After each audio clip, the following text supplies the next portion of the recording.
তো আমরা সেদিন সকেট প্রোগ্রামিং এ প্রবেশ করছিলাম এবং সকেট প্রোগ্রামিং এ হচ্ছে গিয়ে ঢুকে হচ্ছে আমরা দেখছিলাম যে পিসিপিটা নিয়ে বেশি আলাপ আলোচনা করছি। পিসিপিতে দুইটা কাজ হয়, একটা হচ্ছে হ্যান্ডশেকিং আর আর ডাটা কমিউনিকেশন। তো সকেট প্রোগ্রামিং এ পিসিপি প্রথমে একটা স্পেসিফিক একটা পোর্ট নাম্বারে হ্যান্ডশেকিং পোর্টটা খুলতে হয় সার্ভারকে, যেটা পরবর্তীতে আমরা দেখছি যে ক্লায়েন্ট মেশিনে যখন ডাটাকম সকেটটা তৈরি করে ক্লায়েন্ট মেশিন একটা আইপি অ্যাড্রেস দেয় এবং একটা পোর্ট নাম্বার দেয় ক্লায়েন্ট মেশিন যখন তার ডাটাকম সকেটটা তৈরি করে। তো ডাটাকম সকেট যখন তৈরি করলো ক্লায়েন্ট মেশিন, এই আইপি অ্যাড্রেসটা হচ্ছে সার্ভারের আইপি, এই পোর্ট হচ্ছে সার্ভারের হ্যান্ডশেকিং পোর্ট। এতে করে যেটা হলো এর পরপরই যখনই ক্লায়েন্ট সকেট একটা ডাটাকম সকেট এটা কানেক্টেড হয়ে গেল, তখনই সে সার্ভারের সাথে সার্ভারের হ্যান্ডশেকিং পোর্টের সাথে কানেক্টেড হয়ে গেছে। তো পরবর্তীতে সার্ভার তার হ্যান্ডশেক পোর্টটাকে দিয়ে ক্লায়েন্টকে অ্যাকসেপ্ট করলো এবং তার জন্য সার্ভারের একটা ডাটাকম পোর্ট তৈরি করলো। এবং সেদিন আমরা লোকাল পোর্ট এবং রিমোট পোর্টের মধ্যে পার্থক্য দেখছি এবং কোনটা কি মিন করে সেটাও দেখছি। আমাদের ক্লাসগুলো, জাভার যে ক্লাসগুলো আছে তাদের নিজস্ব কিছু ফাংশন আছে। আমি যে মেশিনে বসে আছি সেই মেশিনের সাথে যে সকেটটা তৈরি, যে পোর্টটা তৈরি করতেছি, সেই পোর্টটা যদি দেখতে চাই তাহলে আমি বলবো আমার এই পোর্টটাকে বলা হয় লোকাল পোর্ট। এবং সেই পোর্ট দেখতে হলে এই যে ডট গেট লোকাল পোর্ট, আমি যে ভেরিয়েবলটা বানাইছিলাম সেটা ডট গেট লোকাল পোর্ট দিলেই হয়ে যাবে। কিন্তু আমি যে মেশিনে আছি আমার আমার আমার আমার আমার কানেকশনটা অপর দিকে অন্য মেশিনে কোন পোর্টের সাথে কানেক্টেড হলো সেই পোর্টটা দেখার জন্য আমি রিমোট পোর্ট বলবো। সেই পোর্টের প্রয়োজন হচ্ছে রিমোট পোর্ট। এবং রিমোট পোর্ট দেখার জন্য গেট পোর্ট হচ্ছে কি একটা ফাংশন। তো যাই হোক, কানেকশন হলো। এখন ডাটাকম সকেট ক্লায়েন্টের ডাটাকম সকেটের সাথে কানেকশন হলো এবং পরবর্তীতে আমরা এরপরে হচ্ছে গিয়ে কথাবার্তা বলা শুরু করছি যে কোথাও কেউ লিখবে কেউ পড়বে বা সামথিং লাইক দ্যাট। আমাদের অ্যাপ্লিকেশন ভেদে এই জিনিসটা আলাদা। তো যেমন এখানে আমরা ওয়াইল লুপ যেহেতু দিছি, তার মানে এটা হচ্ছে ওয়ান ওয়ে মাল্টিপল কানেকশন। এইখানে এই যেটা এক্সাম্পল আমরা দেখতে পাচ্ছি সেটা ছিল ওয়ান ওয়ে মাল্টিপল কানেকশন, যে ক্লায়েন্ট হচ্ছে বারবার পাঠাবে, সব এইদিকে পাঠাবে সার্ভারকে এবং সার্ভার হচ্ছে সেটা বারবার পড়তে থাকে। এটা হচ্ছে এই এক্সাম্পলটা যেটা আমরা এখানে দেখতে পাচ্ছি।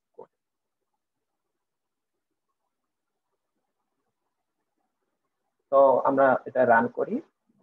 বাকি অংশগুলা আমরা আগেই দেখছি যে ডাটা ইনপুট স্ট্রিম হচ্ছে একটা স্পেশাল ফাংশন, যেটা হচ্ছে সার্ভারের ডাটা কমিউনিকেশন সকেটের সাথে একসাথে কানেক্টেড হলো। কিভাবে কানেক্টেড হলো? কারণ আমি ওকে বানিয়েছি, মানে আমি ওকে কনস্ট্রাক্ট করছি হচ্ছে সার্ভারের ডাটাকম সকেট। সিমিলারলি ক্লায়েন্ট সাইডে ডাটা আউটপুট সিস্টেম হচ্ছে এমন একটা ক্লাস যেটাকে বানাইছি আমি ক্লায়েন্ট সকেটের ডাটাকম ক্লায়েন্ট মেশিনের ডাটাকম সকেটের সাথে। এই জন্যে আমি এখন এই ভেরিয়েবলে যাই লিখি না কেন, এই যে রাইট ইটিএফ দিয়ে এই ভেরিয়েবলে যা লিখি না কেন সেটা ক্লায়েন্ট সকেটে লেখা হয়ে যায়। পরবর্তীতে ক্লায়েন্ট সকেটে লেখার অর্থই হলো সার্ভার সকেটে ডিরেক্টলি ওটা ওখানে বসে যাবে। কেন? কারণ এই যে আগে দিয়েই আমরা তাদের সাথে দুজনের সাথে দুজনার সম্পর্ক গঠন করে দিয়েছি। তো এর পরবর্তীতে এই কারণে হচ্ছে কি এখন সার্ভার সাইডের, যেহেতু আমরা শুধু ওয়ান ওয়ে পড়তেছি, এটা সার্ভার সাইডের ইনপুট স্ট্রিম ইনপুট যে হলো সেটা এই মেসেজ ইনপুট যদি রিড করতে পারি, সেই রিড করলেই আমি মেসেজ ইন থেকে রিড করব। এবং মেসেজ ইনে রিড করার অর্থ হচ্ছে কি মেসেজ সার্ভার সকেটের, মানে সার্ভারের ডাটাকম সকেটে রিড করা। স্যার, হ্যাঁ বলেন। স্যার আমার কারেন্ট চলে গেছে স্যার মাত্র স্যার। হ্যাঁ, এখন আমি এমবিতে আছি, এমবিটাও বেশি নাই। আমি মানে হঠাৎ করে হয়তো বা ডিসকানেক্ট হয়ে যেতে পারে স্যার। আচ্ছা, সমস্যা নেই। দেয়া আছে? জি স্যার। আচ্ছা, ঠিক আছে।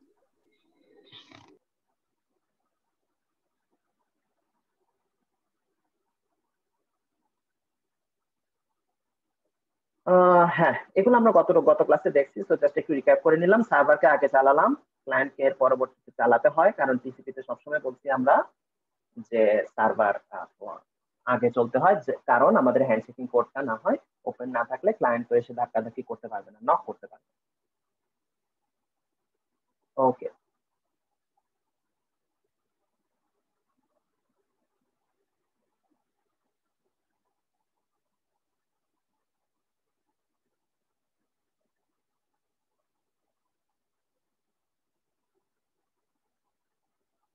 তো আরেকটা জিনিস বলছিলাম পোর্ট নাম্বার নিয়ে, যে এটা হচ্ছে কি ক্লায়েন্ট সাইডের পোর্ট। এখন ক্লায়েন্টের পোর্টটা যখন আমরা প্রথমে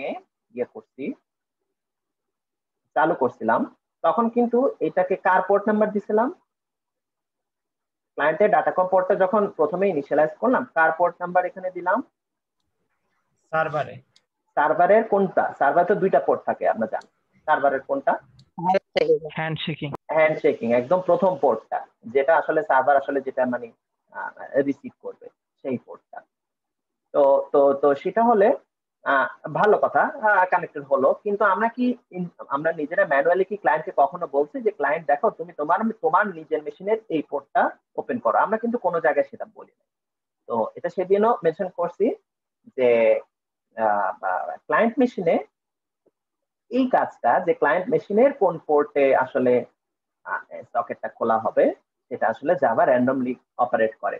এবং সেটা আমরা এই যে প্রিন্ট ফাংশন দিয়ে দেখলাম যে ক্লায়েন্ট সাইডের পোর্ট নাম্বারটা হচ্ছে গিয়ে 1525। কোডের কোথাও কিন্তু এই সংখ্যাটা দেখবেন না, কারণ এটা র্যান্ডমলি জেনারেট হচ্ছে, র্যান্ডমলি ক্লায়েন্টের পোর্টটা। আচ্ছা, এটা বলেন তো, ক্লায়েন্ট মেশিনে বসে বসে আমি যদি এই পোর্টটা দেখতে চাই, তাহলে এটা আমার চোখ দিয়ে, আমি ক্লায়েন্ট মেশিনে বসে আছি, আমার চোখ দিয়ে এই পোর্টটাকে আমি কি বলবো? রিমোট পোর্ট নাকি লোকাল পোর্ট বলেন তো? Local port. এক্স্যাক্টলি, আমি কিন্তু ক্লায়েন্ট মেশিনে বসে আছি, এটা পার্থক্যটা বুঝলেই ক্লিয়ার হয়ে যাবে। আর এই এই এই এই সকেটটা যখন সার্ভারে গিয়ে অ্যাকসেপ্টেড হলো, এই যে অ্যাকসেপ্টেড হয়ে ডাটাকম পোর্টের সাথে কানেক্টেড হলো, এখন বলেন তো, যদি আমি এখন সার্ভার মেশিনে বসে থাকি, তাহলে এই সংখ্যাটাই আমি যদি সার্ভার মেশিন বসে থাকি, তাহলে একে কি ডাকবো? লোকাল না remote? Remote port. Remote port, কারণ আমি তার মানে কি, তার মানে আমি আমি আমি কিন্তু অন্য মেশিনে। তাহলে ক্লায়েন্টের রেসপেক্টে দিস লোকাল পোর্ট, এবং দেখেন সার্ভারের রেসপেক্টে রিমোট পোর্ট, তাহলে এই দুটো সংখ্যা একই হলো, কারণ সেম পোর্ট। এই এই পরবর্তীতে আরেকটা জিনিস নিয়ে আমাদের একটু ক্ল্যাশ লাগছিল, যে আমরা জানি যে সার্ভার মেশিনে সবসময় দুটো আলাদা পোর্ট জেনারেট হয়, মানে হ্যান্ডশেক পোর্ট, আর এটা হচ্ছে কমিউনিকেশন করার জন্য পোর্ট। কিন্তু এখানে আমরা দেখলাম যে কোড চালানোর পরে যে দুইটা একই পোর্ট হয়, পরেরটা আসলে ডাটা কমিউনিকেশন পোর্ট, আর প্রথমটা আমাদের হ্যান্ডশেকিং। এটা রিয়েল ওয়ার্ল্ডে আসলে আলাদাই থাকে, দুইটা পোর্ট আলাদা থাকে, কিন্তু এখানে যেহেতু আমরা লোকাল হোস্টে করতেছি, তারপরে মনে করেন জাভাতে করতেছি, ছোট আকারে করতেছি, তো এইখানে এই কারণে হ্যান্ডশেক কোডটা যখন একসেপ্ট করে ফেললো, সেটাকে ডাটা কম পোর্ট হিসেবে চালু পুরো অ্যাপ্লিকেশন। এই জন্য আপনারা দেখতে পাচ্ছেন যে সার্ভারের হ্যান্ডশেক পোর্ট এবং ডাটা কম একই পোর্ট। তো নর্মালি সিম্পলি আমরা যে যে যে multiple two way, single, multiple, মানে ওয়ান ওয়ে, মাল্টিপল কমিউনিকেশন, এখানে ওয়াইল লুপ নিয়ে আমরা পরে সেদিন ক্লাসে ডিসকাস করছিলাম, দেখাই নাই, বা ডিসকাস করছিলাম বাসায় করার জন্য। তো এই যে ওয়াইল লুপ দিয়ে ক্লায়েন্টের এই যে লিখার বিষয়টা, এই যে ক্লায়েন্ট যে লিখতেছে, আউটপুট করতেছে, সেটা আমরা ওয়াইল লুপের ভিতরে দিয়ে দিচ্ছি, এবং ওয়াইল লুপটা শেষ করবো দি এন্ড, এরকম একটা কথা লিখি। তো মনে করেন এ লিখলাম, বি লিখলাম, উল্টা পাল্টা অনেক কিছু লিখলাম, এইগুলা সার্ভার দেখেন একটার পর একটা সুন্দর মতো ভদ্রভাবে প্রিন্ট করে যাচ্ছে। এবং এই ওয়াইল লুপটা শেষ হবে হচ্ছে দি এন্ড যদি লিখি, সেটা দিয়ে এই যে আমার লুপটা ক্লোজ হয়ে গেল, সার্ভারের লুপটাও ক্লোজ হয়ে গেল ঠিকঠাক মতো। এই জায়গায় একটা ঝামেলা আছে, সেটা আমি একটু দেখি। ঝামেলাটা কেন হয়েছে বলেন তো, কেউ কি বলতে পারবেন? দেখেন তো কোথায় কোনো ভুল করছি কিনা আমরা। এখানে ক্লায়েন্টের দিকে দি এন্ড দেওয়ার পরে সুন্দর মতো লুপটা বন্ধ হয়ে গেল, সার্ভারে এরকম এক্সেপশন আসছে কেন?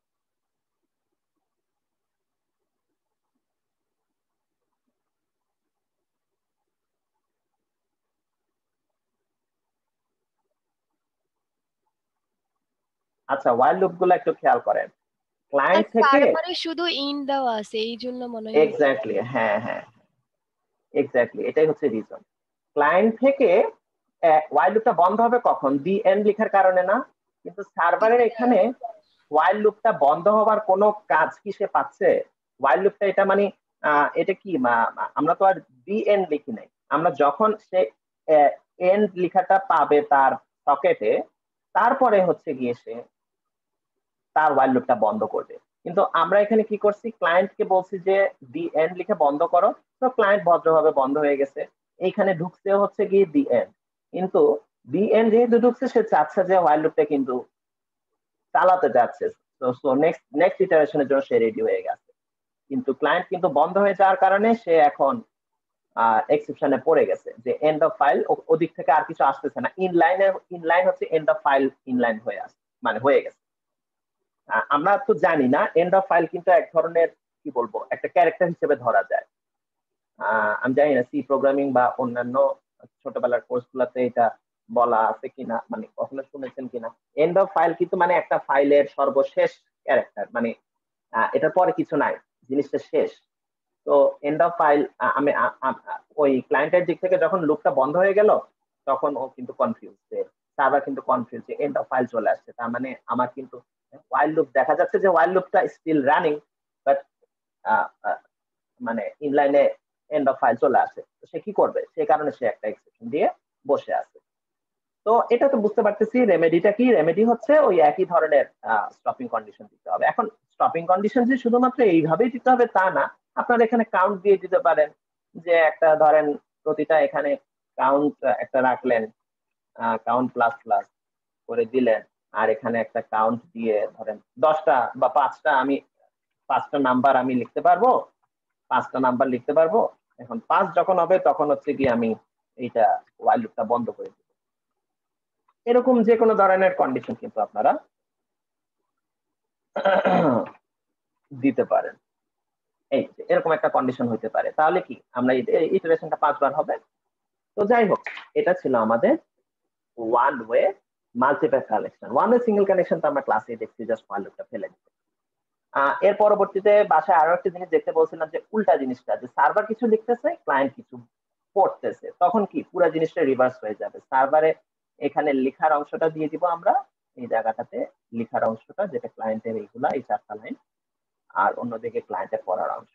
আর যদি মাল্টিপল করি ওইটাও, তাহলে এর পরবর্তীতে আমরা যেটা আলাপ আলোচনা করতে চাচ্ছিলাম, সেই দিন বিস্তারিত এটাও বলা হচ্ছে, একটু আঁচ দেওয়ার ইচ্ছা ছিল।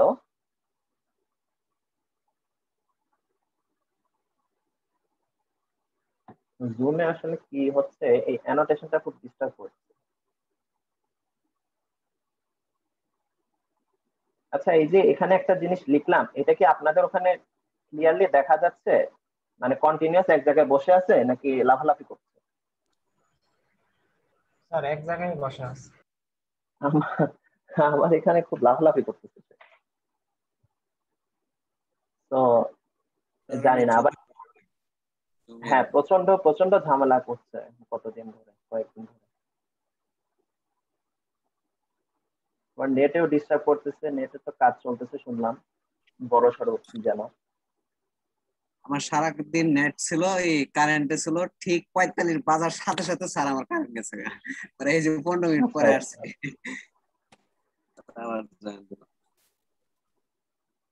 ঠিক আছে, এখানে আমি অ্যানোটেশন লিখতেছি, আবার দেখতে পাচ্ছি না যে চলে যাচ্ছে। আচ্ছা, টু ওয়ে কমিউনিকেশন নিয়ে আমরা গত ক্লাসের শেষ জিনিসটা একটু বাসায় করতে বলছিলাম। তো কেউ কি এমনি ট্রাই করছি টু ওয়ে কমিউনিকেশনটা? আরো টাইম হয়েছিল। বাঁধন তো লাস্টে দিয়ে কিছু মনে হয় বলছিলেন, বাঁধন আছে নাকি এখানে? হ্যাঁ, বাঁধন কি পরে ট্রাই করা হয়েছিল? না স্যার, করা হয় নাই। আচ্ছা আচ্ছা, সমস্যা নাই, ঠিক আছে। টু ওয়েতে যেটা বলছিলাম কি, ওই যে দুইজনের জন্যই কি থাকবে, দুইজনই রিড করতে পারবে, দুইজনই রাইট করতে পারবে, তাই না? এটাই হচ্ছে কি টু ওয়ে কমিউনিকেশনের মেইন কিটা, কি বলবো, মেইন কাজটা। দুইজনে রিড করতে পারবে, দুইজনে রাইট করতে পারবে, two way communication. Single two way communication তো সিঙ্গেল চিন্তা করা যায়, এখানে মাল্টিপল চিন্তা করাও তা। তো আমরা সিঙ্গেল দিয়েই বলি। সিঙ্গেল বলতে বোঝাচ্ছি যে ক্লায়েন্ট মানে একটা কথা খালি লিখতে পারবে, আর সার্ভার হচ্ছে ওই কথাটা খালি একবার পড়তে পারবে। আর সার্ভার একটা কথা লিখতে পারবে, ক্লায়েন্ট হচ্ছে ওই কথাটা একবার পড়তে পারবে, এটা হচ্ছে সিঙ্গেল। আর মাল্টিপল মানে তো ওটাকে ওয়াইল লুপের ভিতরে ফেলে দিলেই হয়। ঠিক আছে, তো আজকে আমরা তাহলে যেহেতু এটা করা হয়নি, তাহলে আমরা এই জায়গাটা থেকে শুরু করি, টু ওয়ে কমিউনিকেশনটা আসলে আমরা কিভাবে ইমপ্লিমেন্ট করতে পারি। আচ্ছা, টু ওয়ে কমিউনিকেশন সিম্পল, যেহেতু আমরা সিঙ্গেল করতেছি, এখানে আমি হোয়াইল লুপ দেয়া ছিল আগে, সো এটা বাদ দিয়ে দিই, হোয়াইল লুপ গুলা সার্ভার থেকে বাদ দিলাম, ক্লায়েন্টের থেকে বাদ দিই।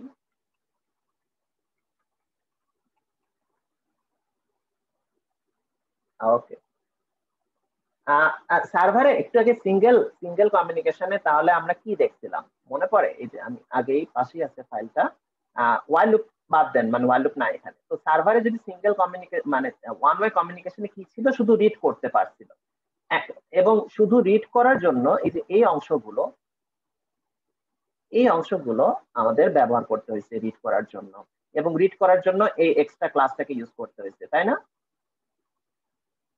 মানে নর্মাল ওয়ান ওয়েতে সার্ভার যখন ইনপুট হিসেবে নিচ্ছে, মানে সার্ভারের ভিতরে যখন আমরা পাঠাচ্ছিলাম, তখন এই কাজটা করতে হয়েছে।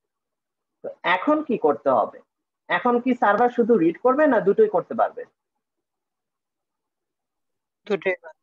দুইটাই করতে পারবে। সো আগের মতোই যে দেখেন রিডের ফাংশন গুলো, মানে রিডের অপারেশন গুলো আছে, এবং তারপরে ওই যে আগে যেটা আমরা ক্লায়েন্টের দিক থেকে শিখছিলাম রাইট করার, এই যে দেখেন রাইট করার পোর্শন গুলো আমরা আলাদা করে অ্যাড করি। জাস্ট রিডের পোর্শন আগে লিখলাম এবং রাইটের পোর্শনটা পরে দিয়ে লিখলাম। আর রিডের জন্য যেহেতু আমাদের এই ক্লাসটা লাগে, আর আমরা গত ক্লাসে কি শিখছি, রাইটের জন্য তার ঠিক কাউন্টার পার্ট ক্লাসটা লাগে, যেটা আসলে ক্লায়েন্ট সাইডে আছে, তাই না? Data output stream, message out. এবং এইখানে রাইটের জন্য সার্ভার সকেটের কাছে লিখতেছি। কেন? কারণ সার্ভার হচ্ছে লিখতেছে এবং সার্ভার ডাটা কমিউনিকেশন পোর্টই কথাবার্তা বলতেছে, তাই না? তো সার্ভার সকেটের সাথেই গেট ইনপুট স্ট্রিম দিয়ে আমরা এই ইনপুট স্ট্রিমের কানেকশন দিছি, সার্ভার সকেটের সাথে গেট ফর রিডিং, এটা হচ্ছে ফর রিডিং, আর সার্ভার সকেটের সাথেই আউটপুট স্ট্রিম দিয়ে রাইটিং এর পোর্শন দিয়ে দিই। তাহলে দেখেন এটা ঠিকঠাক মতো হয়ে গেল না, যে সার্ভার রিডও করতে পারতেছে, সার্ভার রাইটও করতে পারতেছে। আর লাস্টে দিয়ে তো সবাইকে মিলে আমি ক্লোজ করে দিলাম। এটা তো সিম্পল না, সবকিছু আমি অ্যাড করে দিলাম, যেহেতু দুজনই রিড করতে পারবে, দুজনই অ্যাড করতে পারবে, তো সার্ভারের অংশটা আমাদের ক্লিয়ার। আগে খালি রিড করতে পারতো, এখন রাইট করারও পোর্শন গুলা অ্যাড করে দিলাম নিচে দিয়ে। এবং তার জন্য আমরা আমরা রাইট করার যে যত সমস্ত জিনিস দরকার হয়, যেটা আমরা ক্লায়েন্ট ক্লাসে, এই যে সিঙ্গেল এই যে ওয়ান ওয়ে ক্লায়েন্ট ফাইলটাতে যেটা দেখছি, সেই জিনিসটাই অ্যাড করে দিলাম। তাহলে কি দুই পাশেই, মানে সার্ভার সাইড এখন তাহলে রিডিং এবং রাইটিং দুইটাই করতে পারতেছে। এটা কি বোঝা গেল যে কি কি জিনিস আমরা নতুন অ্যাড করলাম সার্ভারে আমাদের টু ওয়ে কমিউনিকেশন করার জন্য? জি স্যার। ওকে, তার এখন তাহলে আমরা ক্লায়েন্টে চলে যাই। টু ওয়ে কমিউনিকেশন করার জন্য ক্লায়েন্টকে কিভাবে চেঞ্জ করতে হতে পারে। আগে আগে এই যে সিম্পল ক্লায়েন্টটা কি করতো, খালি খালি লিখতো, কোনো পড়াশোনা পড়তে পারতো না, খালি সে লিখতে পারতো। এই জন্য নিচের এই চারটা জিনিস, তো সেগুলা নর্মালি রাখা আছে, দেখেন সেগুলো আমরা নর্মালি লিখলাম। আমি যে ডিফারেন্ট কালার দিয়ে ইউজ করি, এই যে আউটপুট স্ট্রিমে নর্মালি ওই ক্লাসটা আছে, এবং নর্মালি এগুলো হচ্ছে রাইটিং পোর্শন, এটা হচ্ছে রাইট করার জন্য এই যে ডাটা আউটপুট স্ট্রিম ক্লায়েন্ট।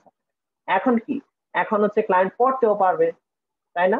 তো পড়ার জন্য কি করতে হয়, এই যে ডাটা ইনপুট স্ট্রিমের এই ক্লাসটা আমরা এখন নতুন অ্যাড করে দিলাম, এটা হচ্ছে রিডিং। আর সার্ভার থেকে আমরা শিখছি গত ক্লাসে যে রিডিং করব ভালো কথা, এই মেসেজ ইন থেকে যদি আমি এই যে রিড করি তাহলে হচ্ছে কি আমি এই সকেটে যা লেখা আছে সেগুলো আমরা পড়তে পারবো।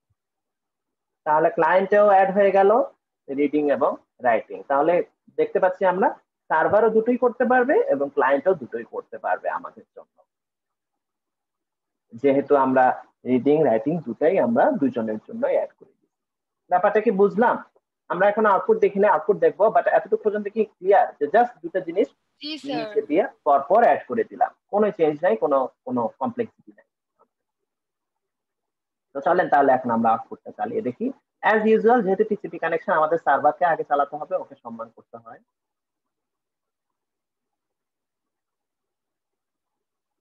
সার্ভার চালালাম, পরে ক্লায়েন্ট চালালাম,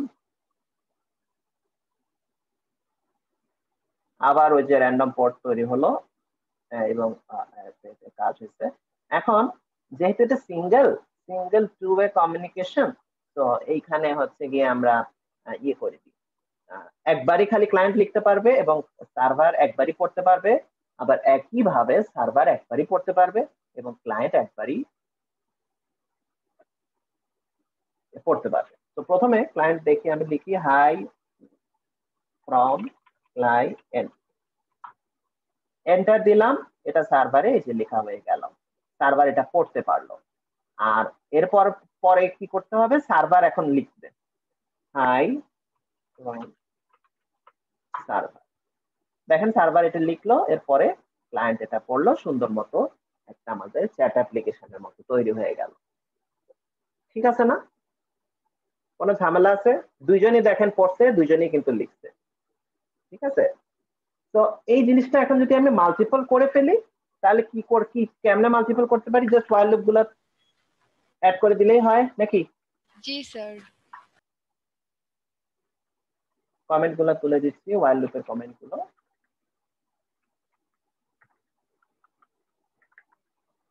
আবার একই রকম সার্ভারকে চালাবো আগে, পরবর্তীতে ক্লায়েন্টকে চালাবো। আচ্ছা, হোয়াইল লুপ, এবং এখানে কি লিখছি, ক্লাস শেষ, এই কথাটা লিখলে তারপরে হচ্ছে কি আমাদের হোয়াইল লুপ বন্ধ হবে। তো সেটা আমরা জাস্ট একটু মনে রাখলাম। তো ক্লায়েন্ট এখানে লিখি হাই ওয়ান ফ্রম ক্লায়েন্ট, যেহেতু হোয়াইল লুপ এই জায়গায় লিখলাম, তো এটা সার্ভারে গিয়ে দেখেন যে সুন্দর মতো প্রিন্ট হয়ে গেল। তো হাই ওয়ান ফ্রম সার্ভার, এখন সার্ভারে লিখতেছি, সেটা ক্লায়েন্টে এসে প্রিন্ট হয়ে গেল। একটা ইটারেশন কিন্তু আমাদের কমপ্লিট। এখন নেক্সট ইটারেশনও একই রকম।